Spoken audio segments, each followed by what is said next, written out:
two world regions are taking a decisive step in their bilateral relations.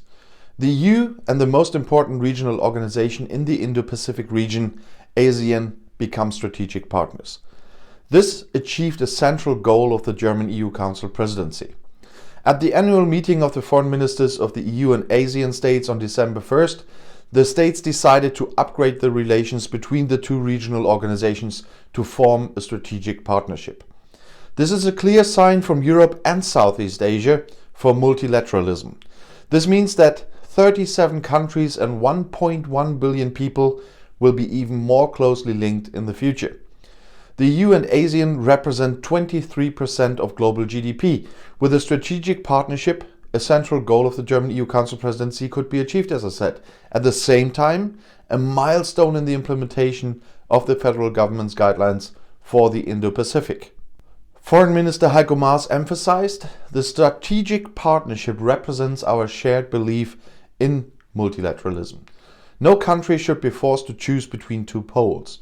It means that we stand up for the interests of the EU and ASEAN together. The strategic partnership stands for the clear interest of the European Union in fully intensifying its relation with ASEAN. That means more exchange at all levels, from civil society to the heads of government. In addition to the 37 foreign ministers of the EU and ASEAN countries, the high representatives of the EU and the ASEAN Secretary General also took part in the virtual meeting. Important topics at the meeting were the joint management of the COVID-19 pandemic, the strengthening of multilateralism, the joint commitment to rules-based order, the joint commitment to climate and environmental protection, and the common interest in rule-based free trade. The Association of Southeast Asian Nations, ASEAN, based in Jakarta, was founded in 1967. The 10 member states are Brunei, Cambodia, Indonesia, Laos, Malaysia, Myanmar, the Philippines, Singapore, Thailand, and Vietnam. Together they form an economic area in which around 650 million people live.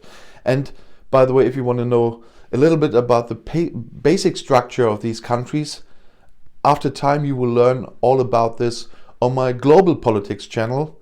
A link will be shown at the end of this video, because I have a small series there where I'm presenting the basic info on the political structure of every country from A to Z every day this year. The EU has been a dialogue partner of the Union of States since 1977. Since then, an increasingly closer cooperation has developed that covers a variety of topics, including free trade, climate protection, connectivity, security cooperation, and strengthening the rule-based order. Vietnam held the ASEAN chairmanship at the time. In 2021, Brunei took over. As regional organizations with numerous common interests and principles, ASEAN and the EU are natural partners. The EU-ASEAN relations stand for the common commitment for multilateralism, the common commitment for free trade and rule-based order, as well as for the common commitment to climate protection.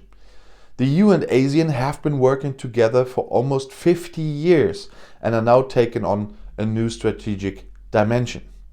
As an extremely dynamic region with a young population, ASEAN is also an important trading partner for the EU. The EU successfully concluded free trade agreements with Singapore and Vietnam in 2019 and 2020. The common goal is a free trade agreement between the EU and ASEAN, which would be the first inter-regional FTA in the world. The ASEAN region is politically and geographically in the heart of the Indo-Pacific, a region that is increasingly becoming the new global center of gravity. At the same time, the strategic partnership is a central step in the implementation of the guidelines on the Indo-Pacific adopted by the German government in September. The future-oriented strategic guide for the orientation of German foreign policy towards the Indo-Pacific. The aim is to diversify and intensify relations in and with the region, with ASEAN as the centerpiece. ASEAN is the most effective regional institution in the Indo-Pacific, standing for peace, security and stability in Southeast Asia and beyond.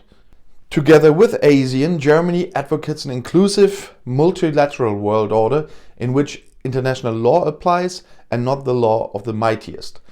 Another focus of the collaboration is the fight against climate change and sea level rise, which are particularly hard hit in the region of Southeast Asia.